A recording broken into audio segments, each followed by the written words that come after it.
The cold wind of the early morning cut through the city like a knife, sending shivers down the spine of anyone brave enough to be out in the open.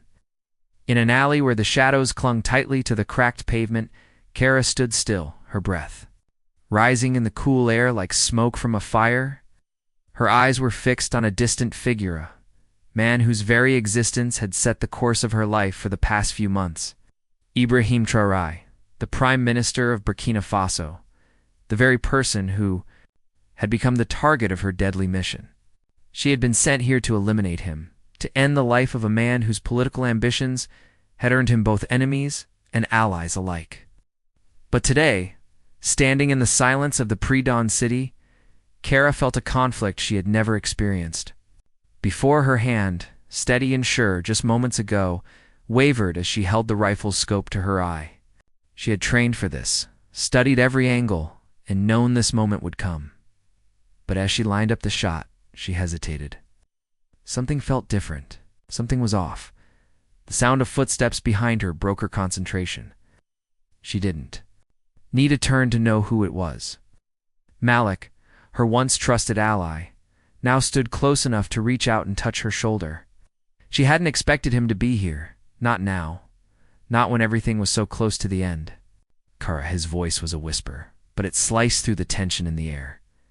You don't have to do this. Kara didn't answer at first. She couldn't. Her world had been built on lies, on betrayal, and now for the first time, she wasn't sure who the real enemy was. She had always known that there were powerful forces at play, pulling the strings, but she never thought she would be the pawn. She was the assassin. She was the one in control, or so she thought. Her heart beat louder now, a rhythm of doubt. Her hands trembled slightly as she lowered the rifle. The mission was clear, take out Traoré. But why now? Why did everything seem so unclear? You think you've been sent here to do the world a service? But what if the real threat isn't the man in front of you? Malik continued, his voice steady yet filled with something she hadn't heard before. Kara turned to face him, her dark eyes narrowing in suspicion. What are you saying? The one who sent you here isn't your ally. He's been using you all along. You were never meant to succeed. You were meant to fail, to start a war that would destabilize everything. Kara's mind raced. She tried to process what Malik was saying, but it felt like the ground beneath her was slipping away. No, she whispered, shaking her head. I don't believe you. I've seen the evidence. My employer. He has the resources, the power. Power, yes, Malik replied. But not all power is what it seems. You've been set up to be the tool for a much larger game. A game where your death or failure was always part of the plan. Traoré wasn't your real target. He's just a pawn. You were the real target all along. Kara's vision blurred for a moment. Betrayal was not something she had ever experienced. She had been the betrayer, never the betrayed. Her whole life had been shaped by cold calculation, and now in a single moment, everything she had believed in began to crumble. No, she repeated, her voice breaking. You're lying, am I? Malik's voice was soft, filled with regret. Truth is more complicated than you think. The man who controls everything, the one who gave you this mission, he's not who he says he is. He's playing you, Kara. And if you don't stop now, you'll be his next victim. Kara's hands, still holding the rifle, trembled violently. She looked through the scope again, but this time, the target seemed so distant, almost unreal. She had come so close to ending it all, to completing her mission. But now, the very mission that had once seemed so clear was nothing more than a twisted illusion. You were always meant to fail, Malik continued, stepping closer. This wasn't just about killing a leader. This was about triggering chaos, destabilizing the region. Your employer, the one who promised you freedom and wealth, was never going to let you have either. Kara dropped the rifle, the weight of it. Too much to bear. She felt sick, as if the very air around her was suffocating her. Betrayed by the very person who had promised her everything, what could she trust now? How do I stop it? She asked, her voice barely above a whisper. Malik stepped forward, his gaze steady, filled with determination. Together, we can stop this. But we have to act fast. Your employer won't hesitate to dispose of both of us if he knows we're onto him. You have to turn your back on everything you thought you knew. You have to expose him, and we have to protect Trura."